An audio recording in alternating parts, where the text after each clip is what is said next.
My name is Lena Coleman, 35 years old. The wildest thing I ever found in a storage unit wasn't treasure or antiques or a suitcase full of cash. It was the truth, and the truth nearly got me killed.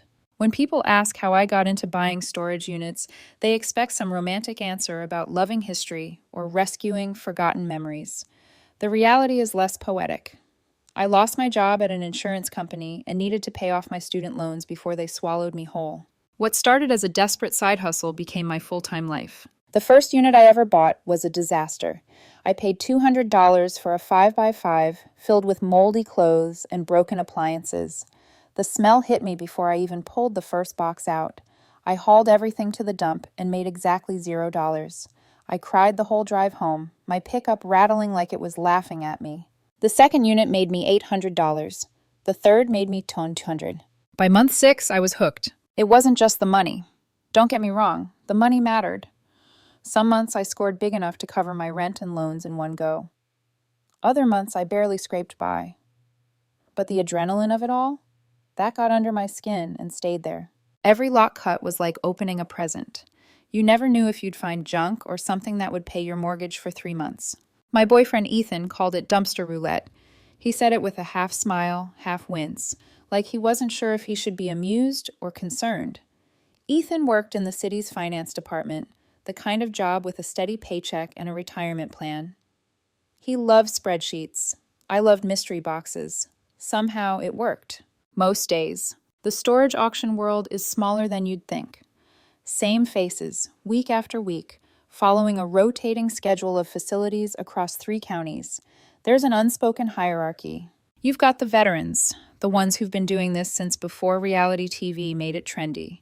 They can spot valuable furniture from 50 feet away by the shape of a table leg sticking out from under a tarp. Then there are the specialists. Cynthia, the antique dealer, only bids on units with old wooden furniture and ornate frames. Rhonda goes for electronics. You can practically see her eyes light up when she spots a flat-screen box. Dennis buys anything and everything, then sells it all at flea markets. And then there are the gamblers, people like me. We live on gut feelings, on patterns you can't quite explain, on the little whispers in the back of your mind that say, this one. Over 3 years, I developed my system. Always inspect the lock. Newer locks often meant newer storage, electronics, modern furniture, current value items. Look for pest damage, water stains, rust. Check brands on visible furniture. Notice whether items are thrown in carelessly or wrapped in blankets and labeled. Someone who just tossed stuff in was probably clearing out a garage. Someone who labeled everything like they were cataloging a museum, that person usually had something worth protecting. The auction that changed everything was at West Side Storage on a sweltering Tuesday morning, the kind of heat that makes metal doors shimmer and tempers short. Only about 15 people showed up, mostly regulars I recognized. Cynthia hovered near the front, arms folded, eyes scanning for wooden legs and carved details. Dennis stood with his usual coffee and cigarette, pretending he wasn't already out of cash from last week's buys. Rhonda had on her faded hoodie and laser focus, already mentally cataloging which units might hold laptops or gaming consoles. I arrived early to check the list. Westside had 8 units in default, from tiny 5x5 lockers to a couple of 10 by 20 spaces that could have held the contents of a small house. Most looked typical: boxes, old mattresses, plastic bins, the occasional dusty treadmill. Then we got to Unit 247. Pete, the auctioneer, a gruff man who'd been doing this long enough to hate small talk, cut the lock and rolled up the door about 2 feet. Standard rules: no stepping inside, no touching anything, no flashlights, 5 minutes to look. I leaned forward with the rest of the crowd and felt my pulse quicken. Stacks of boxes filled the unit from floor to ceiling, all the same size, all labeled in neat handwriting. Personal files, client files, 2019 to 2021 legal documents. Near the back wall, half hidden by the boxes, sat a small safe. To the left, a set of expensive-looking Toomey suitcases. Everything was coated in a thin layer of dust, like the whole unit had been frozen in time and forgotten. Most of the crowd lost interest in under 30 seconds. Paper, Dennis muttered, already walking away. Paper is just work. Old boxes meant old junk to them. Yard sale leftovers, tax records, divorce files. things that took hours to sort and sold for pennies. But I'd learned to look deeper. Those boxes weren't random. They were uniform, orderly, all taped cleanly with contents and years. The handwriting was steady, professional. The safe was a Browning, mid-sized, heavy, not the cheap tin kind. New. It had cost at least $2,000. Even second-hand and empty, someone would pay good money for it. The luggage was Toomey, high-end. No one stores Toomey in a Browning safe in a unit full of worthless paper. This guy was organized, I murmured under my breath, studying the layout. Everything was arranged like an office, not like someone's messy garage. I could almost hear Ethan's voice in my head. Just promise me you're not bringing home some mobster's leftovers. I smiled faintly. No promises, I whispered. Do I hear $50? Pete called out. 50 for Unit 247? Silence. Cynthia shook her head. Rhonda didn't even look. Dennis stared off toward a different unit. Everyone saw old files and dust. 50, I said. Pete scanned the crowd. 50, I have 50. Do I hear 60? Nothing. 60, anyone? The heat pressed down. Somewhere a fly buzzed. Sold for 50 to the lady in the ball cap, Pete grunted. I'd won units for less, but never one that felt this promising. As I paid Pete and got my own lock, I noticed him giving me an odd look. You sure about this one, ma'am? He asked. Been sitting here over a year. Original renter paid 6 months up front and vanished. We sent notices to the address on file, but they all came back. What was the name? I asked. Pete checked his clipboard. Vincent Torres, paid cash. Said he'd be traveling for business and wanted his stuff safe. My stomach did a small, inexplicable flip. 20 minutes later, I had my truck backed up to Unit 247. The door rolled all the way up. The interior was cooler than the parking lot, shadows stretching long across the concrete. The boxes were heavier than they looked. Thick file folders, binders, paper that had weight, not just physically, but in the way it felt in my hands, like it contained lives. The safe barely budged. I'd need a dolly and maybe a favor from Drew to get it into the truck. I decided to leave it for last, focusing first on what I could move myself. As I loaded box after box, I started reading labels more closely. Client files, 2019 to 2021. Offshore accounts, 2020. Tax strategies, high net worth legal, 2018 to 2021. This wasn't random storage, it was an archive. The Toomey luggage was next. I unzipped the biggest suitcase and my eyebrows shot up. Armani suits, size M, Hermes ties, Italian leather shoes that cost more than I'd made in a month at my old job, all new, tags still on. In the front pocket of the suitcase, I found a leather portfolio. Inside, business documents and a sleek card stamped with silver letters. Vincent Torres, financial advisor, Torres and Associates. At home, I started with the least sensitive stuff. The clothes, toiletries, personal items. The medications caught my eye. Anti-anxiety drugs, sleeping pills, blood pressure meds, all prescribed to Vincent Torres. All from different doctors, in different cities. Why? I found the answer in the bottom of the second suitcase. A leather-bound journal, edges worn, pages full. The early entries were normal. Notes about client meetings, market predictions, travel dates. But as I read further, the tone changed. March 15th. Morrison wants another favor. Says it's the last time, but I know better. These people never stop taking once they start. April 2nd. The judge expects his usual fee for the zoning decision. How did I become a bagman for these criminals? May 10th.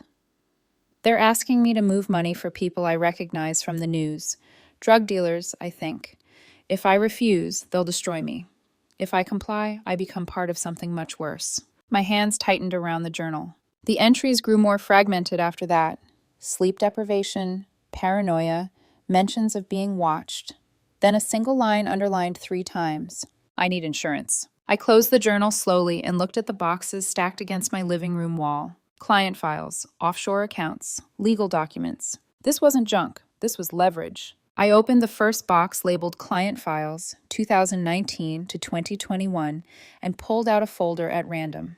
Inside were glossy statements, printouts of portfolios, neat charts with green lines climbing upward. Behind them, in the same folder, were sheets covered in Vincent's handwriting. Notes about real destinations for funds.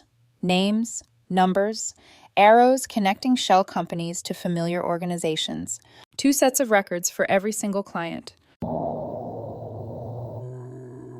One for the world, one for whoever needed insurance.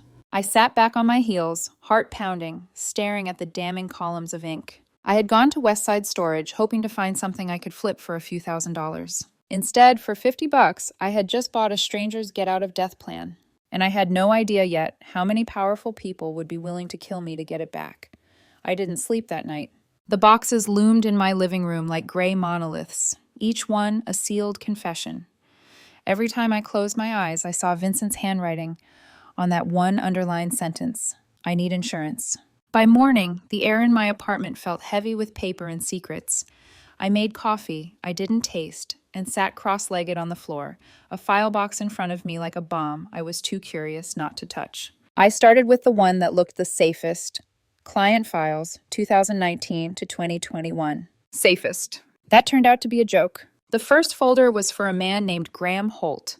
The top half looked exactly like what clients would expect to see: professional portfolio summaries, mutual fund performance, quarterly statements. Behind that, clipped neatly, were Vincent's handwritten notes. Charitable donation to Urban Renewal Initiative, yield bribe, routed to council vote. Loss reported from European hedge fund, yield cash withdrawal, delivered in person. Every single client file I opened was the same: two parallel realities, one for the outside world, one for whoever found this box. I moved on to offshore accounts 2020, shell companies in the Cayman Islands, Swiss banks, account numbers. Not just for one person, for dozens. A judge, a construction magnate, a philanthropist who donated a new wing to the hospital my dad died in. My hands started shaking. This wasn't just shady financial planning. This was systematic tax evasion, bribery, money laundering, organized crime in spreadsheets and fine print. The worst part was the familiarity. I recognized some names from the local news, others from Ethan's annoyed rants about untouchable donors who push their weight around in budget meetings. I thought about calling him. For a second, I imagined his voice on the line. "Lena, this is huge. We need to report it." Then another image shoved it aside. Ethan's entire career, reputation, and coworkers tangled up in the same city government this paper trail was about to strangle. I set my phone down without dialing. At the bottom of the third box, I found it. A thin USB drive, taped to the inside of the lid with a yellow sticky note. Insurance policy VT. My mouth went dry. "Okay, Vincent," I whispered. "Let's see how badly you needed insurance." I plugged it into my laptop. A folder popped up. Audio. Inside, 47 files, each labeled with a date and a surname. I clicked the first one at random. Morrison 0032.mp3. Static, then Vincent's voice, measured, steady. "The casino license approval will cost $2 million.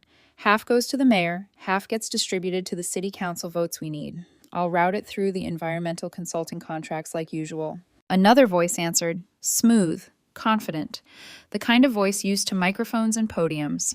"And there's no way this traces back to us?" "The money passes through 6 entities before it reaches anyone in city government," Vincent replied. "On paper, it's all legitimate consulting fees." I knew that voice. I'd heard it during campaign season, on billboards, on local debate stages. Councilman Anthony Morrison. My skin went cold. I let the recording run. It only got worse. They discussed how to hide the payments, how to dress them up as research, how to funnel kickbacks through community nonprofits. I clicked another file, Mayor 0415MP3. Another Judge W0502MP3. Each one peeled back another layer of rot. Then I opened a file labeled Walsh Reporter 0810.mp3. Vincent's voice again, tighter this time. "The reporter's asking too many questions about the waterfront project," he said. "She's getting close to linking the consulting contracts to your donors." The answering voice was calm. "Don't worry about her. These things have a way of working themselves out." "What does that mean?" Vincent asked. "It means journalists who dig too deep sometimes have accidents. Car trouble, house fires, you understand?" My heart slammed against my ribs. Rebecca Walsh, the investigative reporter whose face had been on every local news site 8 months ago. The one killed in a single-car accident after covering zoning deals and waterfront developments. I could still see the headline, "Pulitzer-nominated reporter, killed in late-night crash." Ethan had mentioned her once. We were on the couch, some forgettable show playing in the background. He'd read the notification on his phone and gone unusually quiet. "I knew someone who idolized her," he'd said. "My ex, Melissa. She wanted to be the next Rebecca. Guess that dream's dead now. At the time, it was just a sad story. Now it was a crime scene. And I was sitting in the middle of its evidence. My phone rang. The sound nearly sent my laptop flying. The caller ID said unknown. Every instinct told me to send it to voicemail. I answered anyway. Hello? You need to return what you took. The voice was calm, male, no accent I could place. I don't know what... Unit 247, he said. Vincent Torres's unit. We know you bought it, we know what's in it, and we know where you live. I stood up without realizing it, my eyes automatically flicking toward the window. A black sedan had appeared across the street sometime in the last hour. Engine off, windows dark, 2 silhouettes barely visible inside. Who is this? I managed. Bring everything back to the storage facility tonight, the voice said. No copies, no calls, no police, just you and the boxes. Midnight, or your mother gets a visit. The line went dead. For a long moment, I just stood there, the phone pressed to my ear, listening to the silence. Then my body moved on its own. I grabbed my keys, my bag, and the journal, and walked out without even turning off the lights. I didn't drive to the storage facility. I drove to my mother's house. Mom's kitchen smelled like onion soup and laundry detergent. Safe things. Ordinary things. Lena, she called, surprised as I stepped through the door. You look pale. Are you eating? You're not eating. I kissed her cheek, murmured something about being fine, and called my brother. Drew, I said when he answered, I need you, now. Come to Mom's, and come alone. His voice sharpened instantly. What's wrong? I'll explain when you get here. He arrived 20 minutes later, his unmarked sedan squeaking into the driveway. He walked into the kitchen, took one look at my face, then at the boxes I'd hauled from my truck, and his posture changed. Okay, he said. What am I looking at? I hit play. Morrison's voice came first, then the mayor, then the judge, then the reporter conversation. By the time the last recording stopped, Drew's jaw was clenched so tight I thought his teeth might crack. Jesus Christ, he whispered. This is massive. I found a business card in the luggage, I said softly. Vincent Torres, financial advisor, Torres and Associates. The journal, I slid it across the table, makes it pretty clear he was laundering money and facilitating bribes. Then he realized they might kill him, so he kept everything.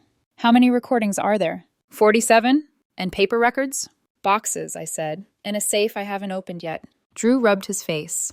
I recognized the look. It was the same one he got when he came up against a wall in a case. Local PD is compromised, he said finally. Half the names you just played are connected to people in my department. My captain's friendly with Morrison. The chief golfs with the mayor. So what do we do? I whispered. They know where I live, Drew. They texted me about Mom. He didn't hesitate. We call the feds, he said. An hour later, Mom's kitchen table looked like the war room of a crime drama. Boxes open, files spread, my laptop in the middle, USB still plugged in. Across from me sat Agent Patricia Walsh from the FBI, sharp-eyed, mid-40s, the kind of woman who looked like she'd run on black coffee and case files for the last decade. 2 other agents flanked her, both taking notes. Mr. Torres has been on our radar for years, she said after the 3rd recording. We suspected he was laundering money for organized crime and corrupt officials, but we never had enough to prove scope. He disappeared 6 months ago, Drew said. His car turned up in a river, right? Walsh nodded. That was our understanding, but apparently, before he vanished, he decided to stash his insurance somewhere no one would think to look. A storage unit, I said, paid in cash, under the radar. And then the facility did what facilities do, Walsh said. Defaulted unit, public auction. And you walked right into the middle of a federal corruption case for $50. Her eyes met mine. There was something almost like reluctant admiration in them. You said he disappeared, I said, but you're talking like you know what happened after. Walsh's lips thinned. He was one of ours, an informant. We flipped him when we caught him laundering money for a drug operation. He agreed to record calls and meetings in exchange for immunity, but someone suspected he was cooperating. We helped him stage his death and disappear across the border. Did it work? I asked. For 3 months, she said quietly. Then he died in a real car accident in Mexico. Before he went, he promised he'd hidden everything. We've been looking for that everything ever since. But you didn't know about the unit, I said. Not until now. I thought of the black sedan outside my apartment. The voice on the phone. They want it back, I said. Walsh nodded. Of course they do. So what happens now? I asked. They told me to bring everything back to the storage facility at midnight, alone. We're going to let you go, Walsh said. My heart stopped. What? Wired, she added, with federal agents positioned at every corner of that facility. The people calling you don't know we exist in this equation yet. We need them on tape threatening you, potentially attempting harm. That makes our case bulletproof. I felt suddenly, crushingly aware of my body, my hands, my chest, my heartbeat. You want me to be bait, I said. We want you to be a witness we can actually protect, Walsh replied. If we don't smoke them out now, they'll keep circling you and your family. At least this way, we control the field. I swallowed, looking at the files, the USB, the journal. Do I have a choice? You always have a choice, she said. But if you walk in alone tonight without us, there's a good chance you won't walk out. My phone buzzed on the table. Ethan! I watched his name flash across the screen. I pictured his desk at City Hall, the spreadsheets, the budgets, the meetings with people who might be in these files. Do you need to tell anyone? Walsh asked. I stared at the phone until it stopped ringing. If this blows up this way you say, I said quietly, everyone I thought I knew is going to be questioned, including my boyfriend. Then maybe, Walsh said gently, tonight you let the truth speak first. I picked up my phone, typed one text to Ethan. Whatever you see on the news tomorrow, don't trust the headlines until you hear it from me. He started typing back immediately. I locked the screen before the reply came through. I'll go, I said. My voice sounded steadier than I felt. Wire me up. The wire felt smaller than I expected, just a thin strip of black tape along my collarbone, hidden under my shirt, and a tiny bead-sized microphone tucked near my neckline. It shouldn't have been enough to catch a grocery store argument, let alone the confession of a city councilman tied to organized crime. But Agent Walsh said it would capture every word, every threat, every breath. Stay calm, she said as she secured the last piece. Don't try to be brave. Your only job is to stand there and talk. My only job, I repeated, half laughing. Right. We were in the back of an unmarked van parked a block from West Side Storage. Through a slit in the metal, I could see the gate to the facility glowing under dim security lights. Shadows cut long between the rows of units. I'd been there 1,000 times for auctions. I'd never seen it look like a graveyard before. Walsh put a hand on my shoulder. The minute things escalate, we move. You will not be alone. But I still had to feel alone, walk in alone, stand in the dark alone until the trap snapped. At 11:48 p.m., she opened the van door and nodded. It's time. I stepped out into the heavy night air, my sneakers crunching gravel. My stomach twisted. My palms were slick. Testing, testing. Walsh's voice crackled softly in my earpiece. Lena, can you hear me? Yes, I whispered. Good. We have tactical teams at every point of entry. Snipers on the north building. K-9 units 2 blocks away. If someone breathes too aggressively, we'll know. Comforting, in theory. In reality, I felt like a single match, walking into a warehouse full of gasoline. The gate buzzed open, and I walked inside alone. Every instinct screamed at me to turn around. Go home, pretend the unit had been empty and Vincent Torres had never existed. But people had died because of these boxes. A reporter, Torres himself. Whoever the voice on the phone belonged to probably had plans for me too. I wasn't letting that stand. I followed the rows of units, each number glowing faintly in the dark. 231, 235, 240. The shadows seemed to move with every step. Keep going, Walsh murmured. We've got eyes on you.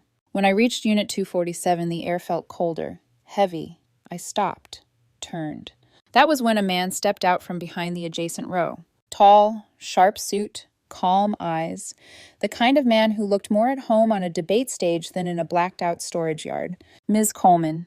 His voice was smooth, almost pleasant. I'm disappointed. I recognized him even in the dark. Councilman Anthony Morrison. The man from the recordings. The man who had arranged bribes like they were dinner reservations. The man who had ordered a reporter's death with a sigh of inconvenience. He wasn't alone. 2 men stepped out behind him. Thick necks, thick jackets, the unmistakable outline of concealed weapons. My mouth went dry. I brought the files, I lied, nodding toward the small duffel bag at my feet. Everything's inside. He stopped 5 feet from me, studying me like I was an interesting insect. No, he said lightly, you didn't. My breath hitched. You've had all day, he continued. You've made copies. You've shared them. Maybe with a journalist friend, a police contact. The irony stung. I hadn't told anyone, not even Ethan. Look, I said, trying to steady my voice. I don't want trouble. I just want this to go away. This will go away, Morrison said, just not for you. One of the men behind him, Bruno, from the recordings, shifted his stance, knuckles cracking. He looked like someone who enjoyed solving problems with his fists. "Patience, Bruno," Morrison murmured. "We need a conversation first." He began to circle me slowly, predator smooth, hands in his pockets, confidence dripping with every step. "You know, Vincent Torres made the same mistake you're making now. He thought he could gather evidence, use it as leverage. He believed he was smarter than the people he was dealing with." He stopped directly in front of me. His breath smelled faintly of mint and rot. "How did that work out for him?" I swallowed hard. "I thought he died in an accident." Morrison laughed. Soft, cold. "Oh, it was an accident," he said. "We planned something much more creative, but sometimes life saves you the trouble." My pulse hammered so loud I could barely hear. "What about the reporter?" I asked, forcing my voice out. "Rebecca Walsh, was that an accident too?" A flash of amusement crossed his face. "Ah," he said, "you found that recording." The two men behind him chuckled quietly. "Rebecca was getting too close to sensitive information," Morrison said. "She made unfortunate connections. And unfortunately for her, journalists who dig too deep tend to wind up in tragic headlines." He leaned in, his voice like a whisper of poison. "Single car accident, asleep at the wheel, very sad." The world tilted. I fought to stay upright. "Keep him talking," Walsh whispered in my ear. Morrison went on. "You, on the other hand, you're a loose thread. You bought something that wasn't meant for you, and you forced me to take action to clean up after your curiosity." He motioned with 2 fingers. Bruno stepped forward. "Boss," Bruno growled, "let's just handle this and go." "Patience," Morrison said. "Ms. Coleman needs to understand her place in this story." He pulled a gun from inside his jacket and pressed it against my temple. My knees nearly buckled. "Your family will receive a generous life insurance payout," he murmured. "We take care of those who die with dignity." My breath came faster, my throat closed. "Agent Walsh," Morrison mocked softly to me, "your wire friends can't help you now." He didn't know it, but that was the line that saved me. "Now," Morrison said, "say you're good," and then the world exploded in light. "FBI, drop your weapons!" Spotlights blasted the row of units. Doors slammed, boots pounded. Red laser dots danced across Morrison's chest, Bruno's forehead, the gun in my face. "Hands where we can see them," agents roared from every direction. Morrison flinched, jerking the gun harder against my head. "Everyone back off or she dies." Walsh's voice cut through the chaos like steel. "Anthony, it's over," she said. "We already froze your accounts. Your wife is in custody. The mayor resigned an hour ago. We have arrest warrants for every name you think is untouchable." Morrison stiffened. "You're bluffing." "We seized 47 accounts," Walsh said, stepping forward with her gun raised. 32 indictments go public at sunrise." Bruno paled. "Boss!" "Shut up," Morrison snapped. But his grip loosened, only slightly, but enough. Walsh's voice softened. "The only choice you have left is whether you walk out alive." A long, broken breath escaped him. The gun slipped from his fingers. He sank to his knees. Agents swarmed him, cuffing his hands behind his back as he screamed about loyalty and vengeance and how his family never forgets. They dragged him away, still shouting. "You'll pay for this," he yelled at me. "You've painted a target on your back that will never fade."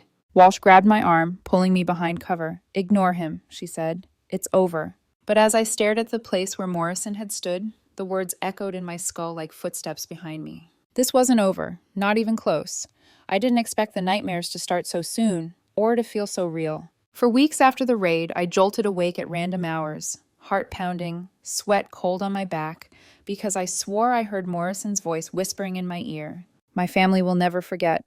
But fear wasn't the only thing keeping me up. The city was unraveling, and somehow I was the loose thread they'd all tugged on. The morning after the sting, my name was already on the news. Local woman's storage auction discovery. Sparks massive corruption raid. Torres tapes implicate mayor, judges, city councilmen. Whistleblower or target. The woman at the center of the sting. I didn't feel like a whistleblower. I felt like someone who had opened a closet and discovered a skeleton pile that reached the ceiling. Agent Walsh met me in a secured FBI conference room the next day, her expression grim but impressed. "You did exactly what we needed," she said, "and because of that, the U.S. Attorney's Office is filing charges on 43 individuals by Monday." She flipped through a folder thick with mugshots. The mayor, 3 judges, councilmen, developers, the police chief, contractors, attorneys, dozens of people I'd seen giving speeches and shaking hands at city events. Every answer led to 3 more crimes. Every recording revealed 3 more names. Every document opened 3 more investigations. Torres had been thorough, and the rot ran deeper than anyone imagined. Ethan came over that evening, pale and shaking. He hadn't yelled, he hadn't accused. He just stood quietly in my doorway and whispered, "Why didn't you tell me?" I didn't have an easy answer. How could I tell him the truth without dragging him into danger? How could I risk the FBI's operation, or his life, by confiding in him too soon? "I didn't want you caught in the crossfire," I said at last. Ethan rubbed a hand over his face. "Half the names arrested today, they're people from the finance office, people I've worked with, people I've trusted. Lena, this could affect my job, my whole department." His voice trembled, not with anger, with fear. And something worse, loyalty conflict. His world had always been tidy columns and clean balances. Mine had become wires, threats, and shadowy recordings. "How much did you know?" he asked. "Everything," I whispered. But I swear I didn't know how deep it went. Ethan looked at the floor. "I need time to process this." "That's fair," I said softly. "Just don't walk away before you hear everything." His jaw twitched. He nodded, but didn't promise. When he left, I realized the truth about danger. Bullets are easy. Silence is harder. Distance is hardest. 2 weeks later, the threats started. At first, they were messages, anonymous, vague, furious. "You should have kept your mouth shut. You ruined lives you don't understand. You don't deserve to be breathing." Then they escalated. One night, I was leaving a grocery store when the shots started. 3 bullets punched through my windshield, glass exploding in my face. I dove behind my car as federal agents, assigned to shadow me, returned fire. Seconds later, a man crumpled on the asphalt, shot once, dead instantly. When the agents rolled him over, my stomach twisted. Vincent Morrison, Anthony's younger brother, the one from the recordings, the one Torres said didn't talk much, because men who liked killing didn't need to. He'd been stalking me for weeks, waiting, watching, plotting. Agent Walsh arrived minutes later, her face a stone mask. "Lena," she said gently, "we need to talk about witness protection." My knees went weak. Witness protection. New name, new city, new life. No more auctions, no more family dinners, no more familiar streets, no more Ethan. I don't know," I whispered. "You've become the face of this case," Walsh said. "The public sees you as the woman who cracked open the city's biggest corruption ring. But to the surviving members of the Morrison network, you're the woman who destroyed their empire." "And if I disappear?" I asked. "They'll move on," Walsh replied. "They'll assume you're untouchable." She meant safe, but the word she left unspoken was gone. I spent the night at my mom's house, staring at the ceiling. Sophia, my niece, had drawn me a picture earlier, me holding a big key next to a treasure chest. The irony stung. I hadn't found treasure. I'd found a war. By morning, I'd made my decision. I met Walsh in her office. "I'm not running," I said. Walsh didn't smile, but her eyes softened. "Then we protect you in the light," she said, "not the shadows." And she did. From that moment on, we went public. Press conferences, interviews, profiles, podcasts, editorials. My face became the story. And because I was so visible, harming me became more complicated. Ethan had struggled in the beginning, caught between loyalty to the city he worked for and loyalty to me. His coworkers gave him strange looks, whispered at the water cooler, treated him like he was radioactive. But to his credit, he stayed. He listened. He learned. And somewhere in that long year, we found our way back to each other. The trials were a spectacle. Anthony Morrison tried to smirk through most of it until they played the recording where he confessed to killing Rebecca Walsh. Then he broke. The judge sentenced him to life without parole. He stared at me the entire time, not with hatred, but with disbelief, as if I were the one anomaly he hadn't accounted for. He whispered as they led him away, "You have no idea what you've unleashed." I kept attending trials, testified in 7 of them, watched more than 30 people get sentenced. I thought that would be the end. A clean break, a closed door. But justice doesn't close doors. It just opens new ones. Torres tapes. The book hit shelves the next year. I didn't expect it to sell. It went national, then international. Ethan supported it, even when coworkers muttered about the woman profiting off a corruption scandal. He ignored them. Melissa, his ex-girlfriend, reached out for an interview once. She claimed she wanted to tell Rebecca's story, but when she pushed too hard for angles that made the city look less complicit, I ended the meeting. Ethan apologized for her behavior. I forgave him, but I didn't trust her, not for a second. 6 months later, the FBI called again. Walsh's voice was calmer this time, lighter. "We got him," she said. "Who?" "The last one. A judge hiding in Costa Rica. Torres had files on him too. Just like that, the case was officially closed. Torres's evidence had purged a decade of rot, like lancing a wound no one realized had been poisoning the whole city. Today, I still buy storage units. Not for money, not for the thrill, but because sometimes the truth hides in boxes people want forgotten. Last week, a storage manager from Nevada called. We have a unit belonging to a federal judge. Files, 2 safes. Something feels off. Ethan watched me pack my bags. You sure? He asked. No, I said honestly. But when truth hides, someone has to open the door. He kissed my forehead. Then open it carefully. I smiled. Carefully isn't usually my style. The truth is, I'm not fearless. I get scared, I get tired, I get overwhelmed. But I keep going. Because someone has to. Because Torres tried and failed. Because Rebecca Walsh tried and died. Because corruption survives on silence. And I've already learned what happens when you break it. The wildest thing I ever found in a storage unit wasn't a safe or a stack of cash. It wasn't even the files. It was something far heavier. It was the truth. And dragging it into the light was the most valuable thing I'll ever do.